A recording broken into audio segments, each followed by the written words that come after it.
تفسیر ضیاء القرآن جلد نمبر 3 20واں پارہ سورۃ العنکبوت مکیہ۔ آپ دیکھ رہے ہیں PATF Islamic info YouTube channel. مزید اسلامک ویڈیوز کے لیے ہمارا چینل سبسکرائب کریں۔ بسم اللہ الرحمن الرحیم۔ اللہ تعالیٰ کے نام سے شروع کرتا ہوں جو بہت ہی مہربان ہمیشہ رحم فرمانے والا ہے۔ سورہ عنکبوت آیت نمبر 1۔ الف لام میم۔ ترجمہ: الف لام میم۔ تفسیر: حروف مقطعات ہیں۔ سورہ عنکبوت آیت نمبر 2۔ احسب الناس ان يتركوا ان يقولوا آمنا وهم لا يفتنون۔ ترجمہ: کیا لوگ یہ خیال کرتے ہیں کہ انہیں صرف اتنی بات پر چھوڑ دیا جائے گا کہ وہ کہیں ہم ایمان لے آئے اور انہیں آزمایا نہیں جائے گا۔ سورہ عنکبوت آیت نمبر 2 کی تفسیر: سرور عالم صلی اللہ علیہ وسلم پر ایمان لانا اور حضور کے دامن سے وابستہ ہونا کفار مکہ کے لیے ایک چیلنج کی حیثیت رکھتا تھا۔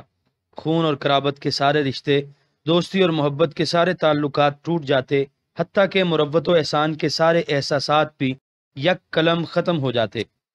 حق قبول کرنے کے جرم میں ان پر ظلم و ستم کی انتہا کر دی جاتی۔ کئی کمزور طبع لوگ اسلام کی صداقت پر یقین رکھنے کے باوجود اسے قبول کرنے کی ہمت نہ کر سکتے۔ میں توحید سے سرشار ہو کر ہر قسم کی اذیتوں کو بخوشی برداشت کرنے والوں کو اللہ تسلی دے رہے ہیں کہ ہماری یہ سنت ہے کہ ہم ہر ایمان لانے والے کو آزمائش کی کسوٹی پر پرکھتے ہیں۔ صرف کسی کا یہ کہہ دینا کہ میں مومن ہوں کافی نہیں، اس لیے امتحان کے ان مرحلوں کو ہمت، صبر اور عزم سے طے کرتے جاؤ، اس کا انجام بڑا دلخوش کن ہوگا۔ سورہ عنکبوت آیت نمبر 3۔ وَلَقَدْ فَتَنَّ الَّذِينَ مِن قَبْلِهِمْ فَلَيَعْلَمَنَّ اللَّهُ الَّذِينَ صَدَقُوا وَلَيَعْلَمَنَّ الْكَاذِبِينَ۔ ترجمہ: اور بے شک ہم نے آزمایا تھا ان لوگوں کو جو ان سے پہلے گزرے، پس اللہ تعالیٰ ضرور دیکھے گا انہیں جو دعوائے ایمان میں سچے تھے، اور ضرور دیکھے گا ایمان کے جھوٹے دعوے داروں کو۔ سورہ عنکبوت آیت نمبر 3 کے پہلے حصے کی تفسیر: پہلے جو ایمان لائے ان کو بھی ہم نے اسی طرح آزمایا جس طرح تم آزمائے جا رہے ہو۔ حضرت خباب رضی اللہ عنہ فرماتے ہیں کہ ایک روز نبی کریم صلی اللہ علیہ وآلہ وسلم کعبے کے سائے میں اپنی چادر سے تکیہ لگائے تشریف فرما تھے کہ ہم نے حاضر خدمت ہو کر عرض کی، یا رسول اللہ، ہم پر مصائب کی حد ہو گئی، کیا حضور ہمارے لیے دعا نہیں فرماتے؟ حضور نے فرمایا، یہ مصیبتیں صرف تم ہی برداشت نہیں کر رہے ہو، بلکہ تم سے پہلے کفار کا یہ طریقہ تھا کہ مومن کو پکڑتے، اس کے لیے ایک گھڑا کھودتے، پھر اس گھڑے میں اسے کمر تک گاڑ دیتے، پھر آری لا کر اس کے سر پر چلائی جاتی اور کاٹ کر اس کے 2 حصے کر دیے جاتے۔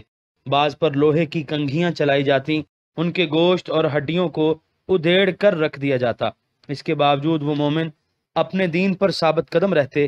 اے خباب، اللہ کی قسم، یہ دین ہر سو پھیلے گا، اس کے ذل ہمایوں میں اتنا امن و امان ہوگا کہ صنعاء سے چل کر ایک شخص حجر موت تک سفر کرے گا اور اللہ تعالیٰ کے سوا اسے کسی کا خوف نہ ہوگا۔ آخر میں فرمایا، لیکن تم جلد بازی سے کام لیتے ہو۔ سورہ عنکبوت آیت نمبر 3 کے بقیہ آپ حصے کی دیکھ رہے تفسیر: ہیں پس اللہ تعالیٰ ضرور دیکھے گا۔ اسلامک علامہ انفو قرطبی اس کا معنی بیان کرتے ہوئے لکھتے ہیں، مزید اللہ تعالیٰ جن اسلامک لوگوں کے ویڈیوز کے صدق لیے اور کذب کو ہمارا اپنے چینل علم ازلی قدیم سے سبسکرائب جانتا ہے، اس کو عالم واقع میں ظہور پذیر ہوتے دیکھ لے۔ علامہ پانی پتی اس کی تحقیق کرتے ہوئے فرماتے ہیں، اللہ تعالیٰ اپنے علم ازلی سے ہر شخص کے جملہ احوال کو از اول تا آخر جانتا ہے۔ فلاں نیک کام کرے گا، فلاں بدکاریوں میں مشغول رہے گا، فلاں اس سن میں جہاد کرے گا، فلاں اس سال میں قتل کرے گا، وغیرہ۔ لیکن اس علم قدیم پر جزا اور سزا مرتب نہیں ہوتی۔ مثلا جس کا قاتل ہونا اللہ تعالیٰ کو معلوم ہے، اسے ارتکاب قتل سے پہلے سولی نہیں دے دیا جائے گا۔ اسی طرح مجاہد کو اس کا اجر میدان جہاد میں داد شجاعت دینے کے بعد ملے گا۔ اس لیے یہاں علم سے مراد وہ علم ہے جس کے بعد کوئی شخص اپنے نیک و بد اعمال کے لیے جزا اور سزا کا حقدار ہوتا ہے۔ مزید تحقیق کے لیے ضیاء القرآن جلد اول سورہ بقرہ کا حاشیہ 164 ملاحظہ فرمائیے۔ سورہ عنکبوت آیت نمبر 4۔ ام حسب الذین یعملون السیئات ان یسبقونا ساء ما یحکمون۔ ترجمہ، کیا خیال کر رکھا ہے انہوں نے جو کر رہے ہیں برے کرتوت کہ وہ ہم سے آگے نکل جائیں گے؟ بڑا غلط فیصلہ ہے جو وہ کر رہے ہیں۔ سورہ عنکبوت آیت نمبر 4 کی تفسیر، یعنی کیا بدکردار لوگ اس غلط فہمی میں مبتلا ہیں کہ جب ہم ان کو سزا دینے کا ارادہ کریں گے تو وہ کہیں بھاگ جائیں گے اور ہم انہیں پکڑ نہ سکیں گے؟ انہیں چاہیے کہ اس غلط فہمی کو اپنے دل سے نکال دیں۔ جب ہمارا عذاب انہیں گھیر لے گا تو وہ مارے دہشت کے اپنی جگہ سے ہل ہی نہ سکیں گے، چہ جائے کہ وہ بھاگ کر ہم سے روپوش ہو جائیں۔ سورہ عنکبوت آیت نمبر 5۔ من كان يرجو لقاء الله فإن أجل الله لآت وهو السميع العليم۔ ترجمہ، جو شخص امید رکھتا ہے اللہ تعالیٰ سے ملنے کی تو وہ سن لے کہ اللہ تعالیٰ کی ملاقات کا وقت ضرور آنے والا ہے، اور وہی ہر بات سننے والا، ہر چیز کو جاننے والا ہے۔ سورہ عنکبوت آیت نمبر 6۔ وَمَن جَاهَدَ فَإِنَّمَا يُجَاهِدُ لِنَفْسِهِ إِنَّ اللَّهَ لَغَنِيٌّ عَنِ الْعَالَمِينَ۔ ترجمہ، اور جو شخص کوشش کرتا ہے حق کو سر بلند کرنے کی تو وہ اپنے فائدے کے لیے ہی کوشاں ہے، بے شک اللہ تعالیٰ غنی ہے تمام کائنات سے۔ سورہ عنکبوت آیت نمبر 6 کی تفسیر، جو شخص اسلام کی سربلندی کے لیے مصروف جہاد رہتا ہے وہ خداوند کریم پر احسان نہیں کر رہا، بلکہ اس میں سراسر اس کا اپنا فائدہ ہے، کیونکہ اگر اس نے جہاد نہ کیا اور کافر غالب آ گئے تو اس کی آزادی چھن جائے گی، اسے غلامی کی زنجیروں میں جکڑ دیا جائے گا، اس کا گھر، مال و متاع تاخت و تاراج کر دیا جائے گا، اس کی آبرو خاک میں مل جائے گی، اور یہ بھی ممکن ہے کہ سفاک اور خدا نہ ترس دشمن اس کو اسلام چھوڑنے پر مجبور کر دے۔ ان تمام حالات میں نقصان اسی کا ہوگا۔ جہاد کی اہمیت کی طرف کس عمدگی سے توجہ دلائی گئی ہے۔ سورہ عنکبوت آیت نمبر 7۔ والذین آمنوا وعملوا الصالحات لنکفرن عنہم سیئاتہم ولنجزینہم احسن الذی کانوا یعملون۔ ترجمہ، اور جو لوگ ایمان لائے اور جنہوں نے نیک عمل کیے تو ہم دور کر دیں گے ان سے ان کی برائیوں کی نحوست کو، اور ہم انہیں بہت عمدہ بدلہ دیں گے ان اعمال حسنہ کا جو وہ کیا کرتے تھے۔ سورہ عنکبوت آیت نمبر 7 کی تفسیر، جو لوگ صدق کے دل سے ایمان لے آتے ہیں اور پھر اعمال صالحہ سے اسے آراستہ کرتے ہیں، ہم ان کی غلطیوں اور گناہوں کو اپنے دامن رحمت سے ڈھانپ دیں گے۔ کسی عیب چین کو پتہ ہی نہ لگ سکے گا کہ کبھی اس کی سیرت کا دامن اتنا داغدار تھا۔ علامہ پانی پتی نے لکھا ہے کہ ہم ان کی برائیوں کو نیکیوں سے مٹا دیں گے۔ سورہ عنکبوت آیت نمبر 8۔ وَوَصَّيْنَا الْإِنسَانَ بِوَالِدَيْهِ حُسْنًا وَإِن جَاهَدَاكَ لِتُشْرِكَ بِي مَا لَيْسَ لَكَ بِهِ عِلْمٌ فَلَا تُطِعْهُمَا إِلَيَّ مَرْجِعُكُمْ فَأُنَبِّئُكُمْ بِمَا كُنْتُمْ تَعْمَلُونَ۔ ترجمہ، اور ہم نے حکم دیا انسان کو کہ وہ اپنے والدین کے ساتھ اچھا سلوک کرے، اور اگر وہ یہ کوشش کریں تیرے ساتھ کہ تو شریک بنائے کسی کو میرا جس کے متعلق تجھے کوئی علم نہیں، تو اس بات میں ان کی اطاعت نہ کر، میری طرف ہی تمہیں لوٹنا ہے، پھر میں آگاہ کروں گا تمہیں ان اعمال سے جو تم کیا کرتے تھے۔ سورہ عنکبوت آیت نمبر 8 کے پہلے حصے کی تفسیر، قرآن حکیم میں ماں باپ کے ساتھ حسن سلوک سے پیش آنے، ان کی خدمت و دلجوئی میں کوشاں رہنے کا بار بار حکم دیا گیا ہے۔ جس طرح متعدد مقامات پر اس کا تفصیلاً ذکر ہو چکا ہے، یہاں پھر اس ارشاد گرامی کو دہرایا جا رہا ہے۔ وَوَصَّيْنَا، امرنا یعنی ہم نے حکم دیا۔ سورہ عنکبوت آیت نمبر 8 کے بقیہ حصے کی تفسیر، اور اگر وہ یہ کوشش کریں تیرے ساتھ کہ تو شریک بنائے کسی کو میرا۔ والدین کے ساتھ حسن سلوک کی تائید کرنے کے بعد یہ امر بھی واضح کر دیا کہ اگر والدین بھی شرک کا حکم دیں تو یہ حکم ان کا بھی نہ مانا جائے۔ یہ درست ہے کہ ماں باپ کے بڑے حقوق ہیں، لیکن اللہ کا حق دنیا بھر کے حقداروں کے حقوق سے اعلیٰ اور ارفع ہے۔ حضرت سعد بن ابی وقاص رضی اللہ عنہ فرماتے ہیں کہ یہ آیت میرے حق میں نازل ہوئی میں اپنی ماں کا بڑا فرما بردار اور خدمت گزار تھا۔ جب میں مشرف اسلام ہوا تو میری ماں نے کہا یا تو تم اپنے نئے دین کو چھوڑ دو ورنہ میں کھانا پینا چھوڑ دوں گی اور اسی طرح بھوکی پیاسی مر جاؤں گی۔ پھر لوگ تمہیں یہ کہہ کر آر دلائیں گے یا قاتل امی، اے اپنی ماں کے قاتل۔ 2 دن تو میں نے انتظار کیا کہ جب اسے بھوک تنگ کرے گی خود بخود کھانا کھا لے گی، لیکن میں نے دیکھا کہ وہ اپنی ضد پر قائم ہے تو میں نے اس کو صاف الفاظ میں بتا دیا ہے ماں، اگر ایک کے بجائے تیری 100 جانیں ہوں اور بھوک کی وجہ سے وہ ایک ایک کر کے بھی نکل جائیں تب بھی میں اپنا دین نہیں چھوڑوں گا۔ اس نے میرا یہ عزم مصمم دیکھا تو اس نے کھانا شروع کر دیا۔ سورہ عنکبوت آیت نمبر 9۔ والذین آمنوا وعملوا الصالحات لندخلنہم فی الصالحین۔ ترجمہ، اور جو لوگ ایمان لائے اور انہوں نے نیک اعمال بھی کیے تو ہم ضرور شامل کر لیں گے انہیں نیکوں کے زمرے میں۔ سورہ عنکبوت آیت نمبر 9 کی تفسیر۔ معلوم ہوا کہ اللہ تعالیٰ کے نیک بندوں کی سنگت اور ان کی معیت بہت بڑی نعمت ہے اور ایمان اور عمل صالح کی بہترین جزا ہے۔ سورہ عنکبوت آیت نمبر 10۔ وَمِنَ النَّاسِ مَن يَقُولُ آمَنَّا بِاللَّهِ فَإِذَا أُوذِيَ فِي اللَّهِ جَعَلَ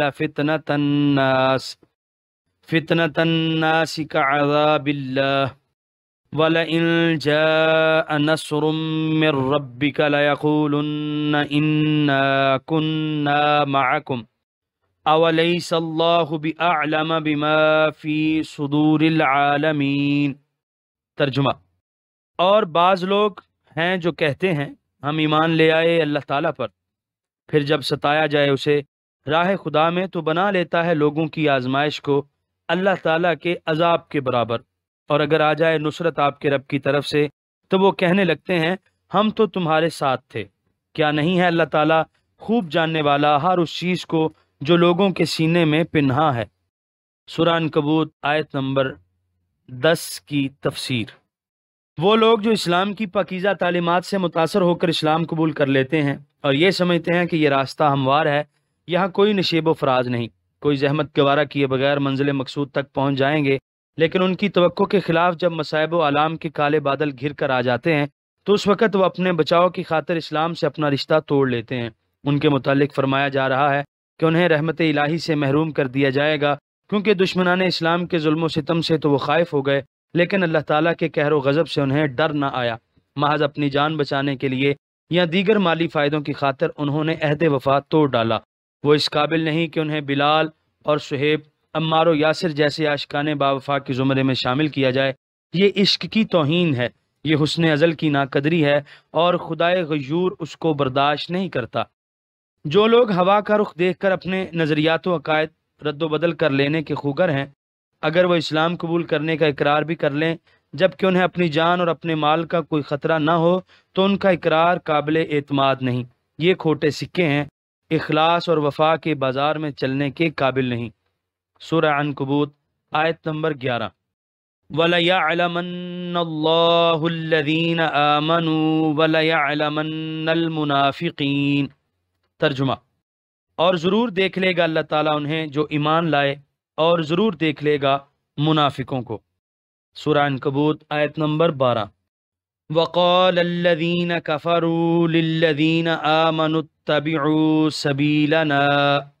سَبِيلَنَا وَلْنَحْمِلْ خَطَايَاكُمْ وَمَا هُمْ بِحَامِلِينَ مِنْ خَطَايَاهُمْ مِنْ شَيْءٍ إِنَّهُمْ لَكَاذِبُونَ۔ ترجمہ، اور کہا کافروں نے ایمان والوں سے تم چلو ہماری راہ پر اور ہم اٹھا لیں گے تمہارے گناہوں کے بوجھ کو، اور وہ نہیں اٹھا سکتے ان کے گناہوں سے کچھ بھی، وہ بالکل جھوٹ بول رہے ہیں۔ سورہ عنکبوت آیت نمبر 12 کے پہلے حصے کی تفسیر۔ کفار مسلمانوں کو کہا کرتے کہ پہلے تو عقل اس کو تسلیم ہی نہیں کرتی کہ مرنے کے بعد ہمیں پھر زندہ کیا جائے گا اور ہمیں اپنے نیک اور برے عملوں کی کوئی جزا یا سزا ملے گی۔